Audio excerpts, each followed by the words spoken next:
നമസ്കാരം, ഞാൻ രഞ്ജിത്ത് തിരുവില്ലാമലയിൽ നിന്നാണ്. നമ്മളിന്നിവിടെ പരിചയപ്പെടുത്തുന്നത് സുന്ദരമായൊരു ആനയുടെ മസ്തകമാണ്. തൃശ്ശൂർ ജില്ലയിലെ പഴയന്നൂർ സ്വദേശി ദേവേട്ടന് വേണ്ടിയാണ് നമ്മളിത് നിർമ്മിച്ച് നൽകിയിരിക്കുന്നത്.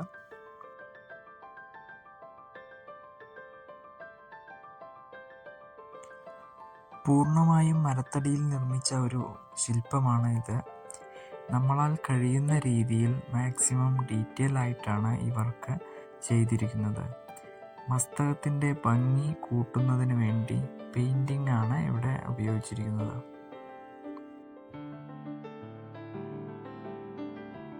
മസ്തകത്തിൻ്റെ വലിപ്പം എന്നത് 7 അടി ഹൈറ്റും 4.25 അടി വീതിയും 2.5 അടി പ്രൊജക്ഷനും വരുന്നുണ്ട്. സാമാന്യം ഒരു ആനയുടെ വലിപ്പം തോന്നുന്ന രീതിയിലാണ് ഇത് സെറ്റ് ചെയ്തിരിക്കുന്നത്.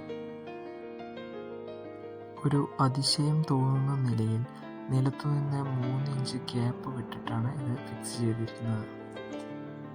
തുമ്പിക്കൈയുടെ അറ്റം വലതുഭാഗത്തേക്ക് അല്പം ചരിച്ച് മുന്നിൽ നിന്നും നോക്കുമ്പോൾ കാണുന്ന രീതിയിൽ വളരെ ഭംഗിയായി തന്നെ ചെയ്തിട്ടുണ്ട്. അതുപോലെ തുമ്പിക്കൈയിലെ ചുളിവുകളും മദഗിരികളും എല്ലാം തന്നെ വളരെ സൂക്ഷ്മമായി നൽകാൻ ശ്രമിച്ചിട്ടുണ്ട്. കൊമ്പിൻ്റെ കാര്യമാണെങ്കിൽ സാമാന്യം വലിപ്പമുള്ളതും വിരിഞ്ഞതുമായ കൊമ്പാണ് ഇവിടെ നൽകിയിരിക്കുന്നത്.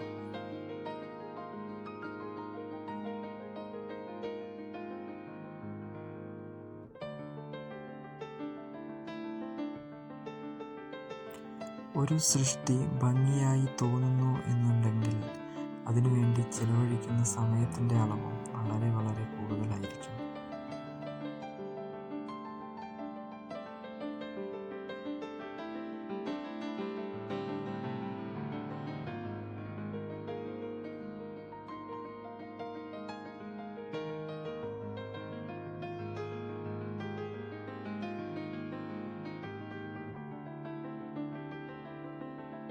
മസ്തകത്തിന് അലങ്കാരമായി ഭംഗിയുള്ള ഒരു ചെയിനും ലോക്കറ്റും കൂടി നമ്മൾ അതിൽ നൽകിയിട്ടുണ്ട്.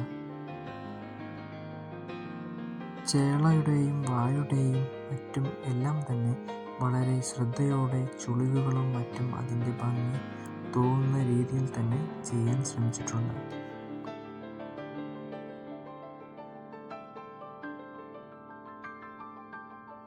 ഏറ്റവും പ്രധാനപ്പെട്ടത് കണ്ണു തന്നെയാണ്.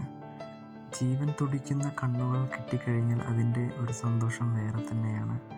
ഇവിടെ ആ ഒരു സന്തോഷം ലഭിച്ചിട്ടുണ്ട്. അതുപോലെ കൺതടങ്ങളിലെ ചുളിവുകളും എല്ലാം നല്ല രീതിയിൽ തന്നെ നൽകാൻ ശ്രമിച്ചിട്ടുണ്ട്.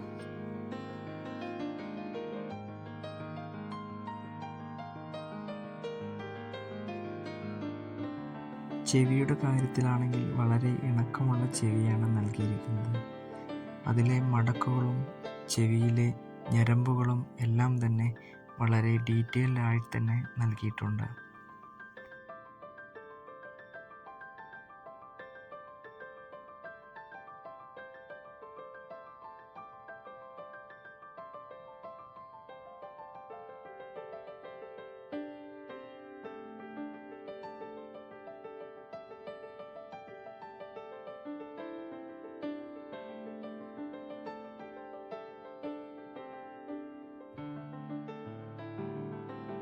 അത്യാവശ്യം ഉയർന്ന വായുകുംഭവും ഇടനീളവും ബാക്കിയെല്ലാം കാഴ്ചയിൽ ഭംഗി തോന്നുന്ന രീതിയിൽ ചെയ്യാൻ പ്രത്യേകം ശ്രദ്ധിച്ചിട്ടുണ്ട്. ധാരാളം കുറവുകളും തെറ്റുകളും എല്ലാം ഉണ്ടാകും എന്നറിയാം. ഇനിയും നന്നായി ചെയ്യാൻ പഠിച്ചുകൊണ്ടിരിക്കുന്നു.